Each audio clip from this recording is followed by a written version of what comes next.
bàbá wa pọ́nlé ànábì ẹ dákun ẹ má bínú torí Ọlọ́run gbogbo àwọn bàbá mi tí wọ́n wà níkàlẹ̀ yìí ẹ̀yin mo ní kí wọ́n wá bá mi pàdé torí pé nílùú wa nìbàdàn lọ́hùn ẹ̀yin lẹ́ ń sojú àwọn àgbàlagbà níbẹ̀ Ọlọ́run má jẹ́ kẹ́ wálẹ̀ láéláé tẹ bá wá sọ̀rọ̀ tán tẹ bá dìde ìdá mẹ́wàá àwọn tó wà níbí ẹ̀yin náà ni wọ́n wá wò àdẹ̀fẹ́ tán náà olùbáríkà látara yín ni kọ́lọ́ má jẹ́ wọ̀kùn láéláé gbogbo àwọn àgbàlagbà tí wọ́n bẹ ní kálẹ̀ pátá ni mo kí bàbá mi channel of success. ẹ jẹ́ yàrá kí àlà ọba mi bẹ́ẹ̀ni má kí àtijọ́ gidi gan tóró rẹ tó ṣe láì mi òkú kéré o àbí jọ̀wọ́ lámàdá ìdènà tí mo ti wá dológo àgbáyé Àwíyé lọ́tún lósì ó ṣeun aládé ọmọ tó ń sọ ní gbòòrò mo mọ̀ pé wá kí n tún lè gbà lékún ẹ̀bẹ̀ ni kẹ́ bá mi bẹ̀ kó dákun bàbá akéwùgbé mi bàbá ògbólókọ bá mi kanda bàbá aríbidésí apọ̀nlé ànábì bàbá ọjàyà channel of success bàbá àlùkọ́sí mi bàbá ọmọdé ayára bàbá kun fáyà kùnú ẹ̀bẹ̀ ni kẹ́ bá mi bẹ̀ kó dákun nákìrá bàdá máa rí fà láéláé èmi ò fẹ́ yẹn kó má fi ṣàdánwò bàbá Kílápá òkìkí tó fún mi òkú kéré bá mi fọwọ́ kún Ọlọ́run máa mọ́ tọ́ bàbá alámúnigun òkìkí tó fún mi òkú kéré bá mi fọwọ́ kún Ọlọ́run máa mọ́ tọrọ ọmọ tọ́ṣọ ènìyàn ni mo fi ń sọ̀rọ̀ ìlàyé babaláàmúnigun ènìyàn ni mo fi ń sọ̀rọ̀ ìlàyé babaláàmúnigun mo sì ń bọ̀ wá lórí wọn ṣàánú àwọn olólùfẹ́ mi Allah ẹ̀rí gbogbo ayé lábá ń ṣayọ̀ ọjọ́ ìbí o tèmi náà pé ní èní ẹ̀ bá ń yọ̀ ẹ ṣàdúrà fámádà kí n pẹ́ ẹ̀bẹ̀ lọ́hùn fáwíyé àgbà kí n pẹ́. On the 9th of September lọ́jọ́ ìbí mi ọjọ́ tí ayé ń kí màmá mi kú ewu tí wọ́n ń kí bàbá mi ò pọ́n kú oríire jòjòló wọn kí kú àbọ̀ èmi náà rè fà ó dọ̀pẹ́ lè ní àmàdà mo dúpẹ́ o ẹ̀bẹ̀ lọ́hùn fáwíyé àgbà kí n pẹ́ láyé. ọjọ́ ńlá lọ́jọ́ yẹn ò tán fẹ́ fún mi lórúkọ ọ̀tọ̀ lórúkọ tó wù bàbá kan fún mi làfà mi bá dáhùn pé ṣé wọ́n ló bímọ Amadu Amada mo sọ Amadu Amada mo sọ.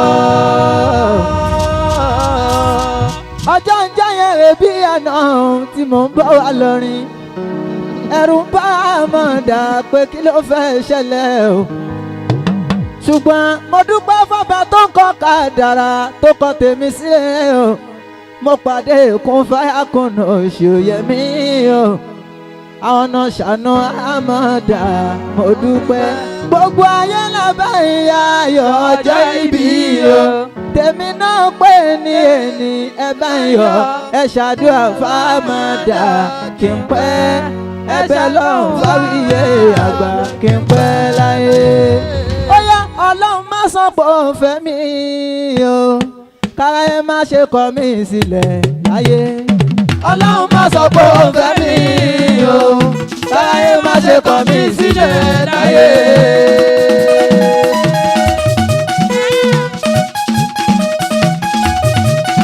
Alhamdulillah, you made you the one.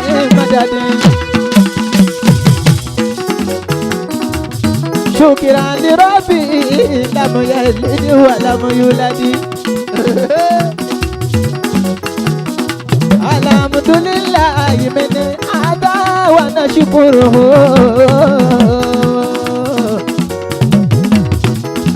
بامي علي قاسمي قناة السعادة لمنزلة الروح ìbùkọ́rìrè bàmí kún fàyà kùnú ṣòyẹmí. ọlọ́run má sọ pé ó fẹ́ mi o láyé má ṣe kọ̀ mí sílẹ̀ láyé. ọlọ́run má sọ pé ó fẹ́ mi o láyé má ṣe kọ̀ mí sílẹ̀ láyé. kí ló yẹ fàwí yẹ o àdúrà ló kù ló yẹ ká ṣe fún ní ìdáná ìtàn sóre. ọlọ́run àṣẹ̀sán ìfẹ́ ọ̀nà mọ́lá ẹ̀mí gígùn tó ń sọ̀yà ó àmì. bàbá àpọ́nlé ànábì mo dúpẹ́ dúpẹ́ àti Ìbàdàn náà tiwa ò nílùú tiwa ni. àpọ́nlé ànábì mo kí fọ́ọ̀lì fálákì ọ̀rẹ́ mi dáadáa pélé. tó bá fẹ́ máa rí ọ̀nà àlìfálákì láti máa pàpọ́nlé ànábì bàbá mi dáadáa. ó di èdè ṣé o ìbájú òkè ètè tán. àlìfálákì ó ti tètè ṣe ọlọ́run májò tètè lọ. ó ti tètè ṣe o májò tètè lọ. oníbàmí àpọ́nlé ànábì nìyẹn àmàdà àpọ́nlé ọpọlọ. ṣé ó ti kọ́ gbogbo àwọn olólùfẹ́ mi ṣe ìfọ́rẹ́ ẹ ṣeun mo dúpẹ́ ìfẹ́ ọlọ́run ọba fẹ́ aṣẹ́wà lẹ́sàn-án lóore Àwíyé tiwa. ọmọ àrídùnnú mo dúpẹ́ màmí jùmkáì ẹ ṣeun ẹ kú ìfẹ́ àmàdà ọba láti ṣe. Allahu Allah Allahu Allah Muhammadu Muhammadu àmì àwòkọ. Allahu Allah Allahu Allah Muhammadu Muhammadu Hamidu. Akáwọ́ kò àrẹ́wà Àjàzá iná bò. Olóríire màní àlì Àjàzá iná bò. Olólùfẹ́ àmọ́dá Àwíyé àmọ́dá. Onínúure sani Àjàzá iná bò. Ìmọ̀dún agbáyẹ̀ nìkan ṣòro Àṣàbí. Ìmọ̀dún agbáyẹ̀ nìkan ṣòro Àṣàbí. Ìmọ̀ràn nìkan òjò bọ̀rọ̀ Àṣàbí. Ìmọ̀dún nìkan òjò bọ̀rọ̀ Àṣàbí. Ìmọ̀ràn nìkan òjò bọ̀rọ̀ Àṣàbí. Bámi àgbà yọ̀lò ọlọ́run bá mi dúpẹ́ fún yín. Jàzá kúmọ̀lá ò káyọ̀ jàzá. Jù sí tún káyé rọwọ́ wù kí tún ṣàrò. Tún káyé rọwọ́ wù kí tún ṣàrò. Jù sí tún káyé rọwọ́ wù kí tún ṣàrò. Jù sí tún káyé rọwọ́ wù kí tún ṣàrò. Ẹ ṣeun Òṣòyẹmí lóde yìí ìyàwó Òṣòyẹmí